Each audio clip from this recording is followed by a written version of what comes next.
Alright guys, welcome back to my YouTube channel. I was on a little bit of a break, but spring is here, meaning the spring market is here, and I have so much that I'm so excited to share with you guys.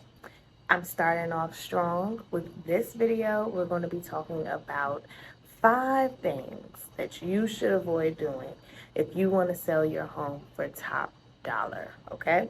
So it's right on time. Spring market, everybody is thinking about, where they're going to move, where do they want to be settled by the time August and, those later months comes along.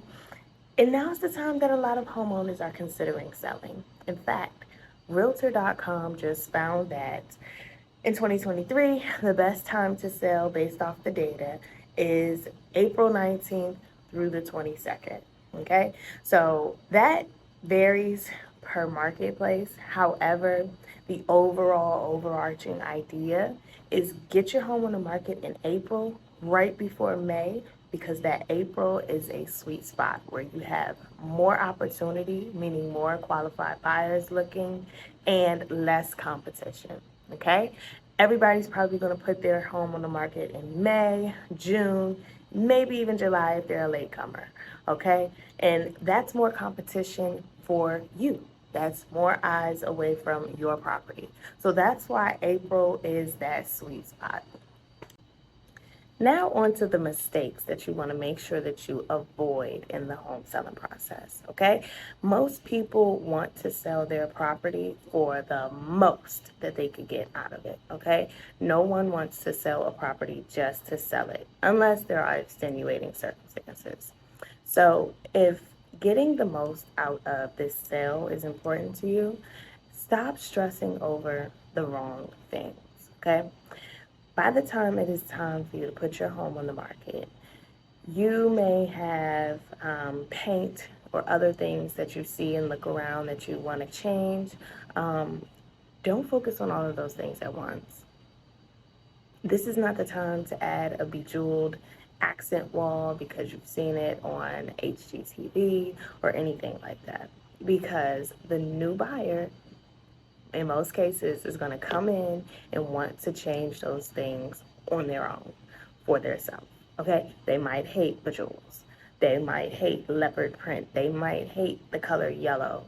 So unless you're neutralizing and freshening up your paint, stuff like paint, carpet, and everything like that, it gets to be a little trivial. Of course, your realtor will be able to tell you what exactly you should fix or do before you bring your home to the market, okay? The other thing, and this might sound a little weird to some people based off what I said about Realtor.com, but do not try to time the market. Just like I said previously in this video about Realtor.com saying that this is the best time to sell, all of that varies by situation, okay? If you are having trouble financially and you don't have the money to wait till April to sell, then that's not the best time to sell for you, okay? The best time to sell is when it makes sense for you, your goals for the property, what you want, how much money you need, if there's even a possibility that you'll walk away with money. All those things matter. And you can't just focus on the spring market, the winter market, and those things like that. You have to pay attention to your specific scenario before you decide to sell your home. The next thing, do not underestimate the value of aesthetics, especially in this day and age. Everything must be aesthetically pleasing, meaning you may need to consider professional photos. You may need to consider staging your property. You may need to consider getting a professional cleaner and organizer or something like that. You also may need to consider having a plan for decluttering, meaning like taking all of those heavy baskets of clothes that you have laying around, those baskets of things and trinkets that you haven't touched in years. They need somewhere to go, okay? So that your home can look as aesthetically pleasing as possible on the market and as people are doing showings. Super important. Do not underestimate the value of aesthetics. The name of the game is negotiation, and sometimes that takes giving a little to get a lot more.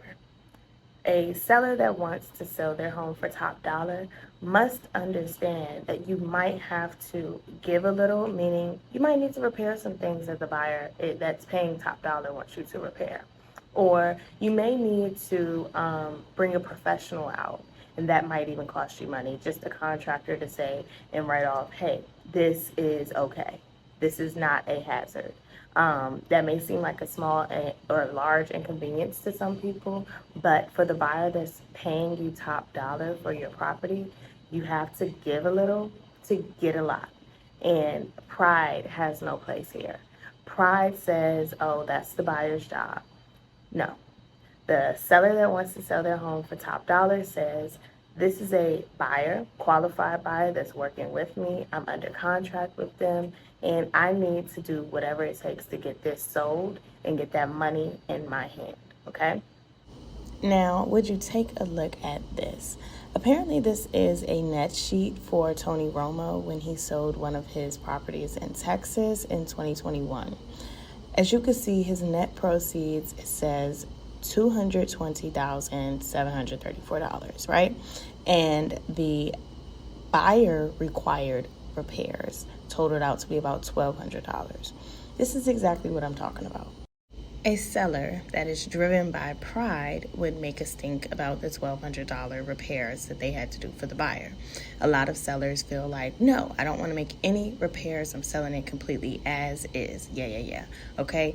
But when you weigh your pros and your cons, and you weigh the fact that you could still walk away with $200,020,730, blah, blah, blah, blah, all of that, and you only spent $1,200, come on now.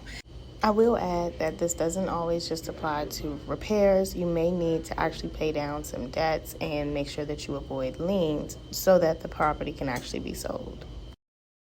So, of course, the ultimate mistake that sellers make is choosing the wrong agent or no agent.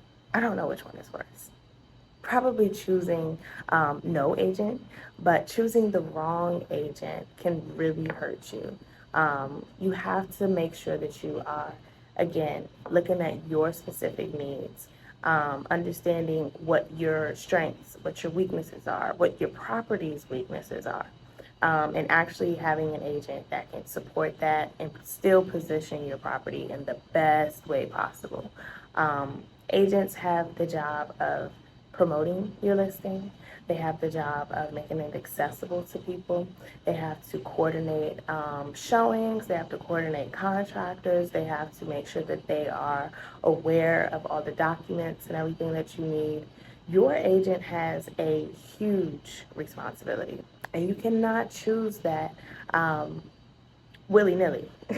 You have to choose that with some strategy. Go out, get some referrals. If you need a referral in your area, I could definitely help you out. Just go ahead and contact me. But make sure that you're not making the wrong choice. And of course, don't choose no agent because all of those things that I just named, you will have to do on your own on top of moving out of the property. And that's just way too much for one person to take on. So I hope this video was helpful. I tried to jam pack it with as much as I could give you in a short amount of time because I know you need to get ready for this spring market. Now is your time. I wish you the best of luck, and like I said, contact me if you need a referral or if you want a one-on-one to talk about your property and your specific needs.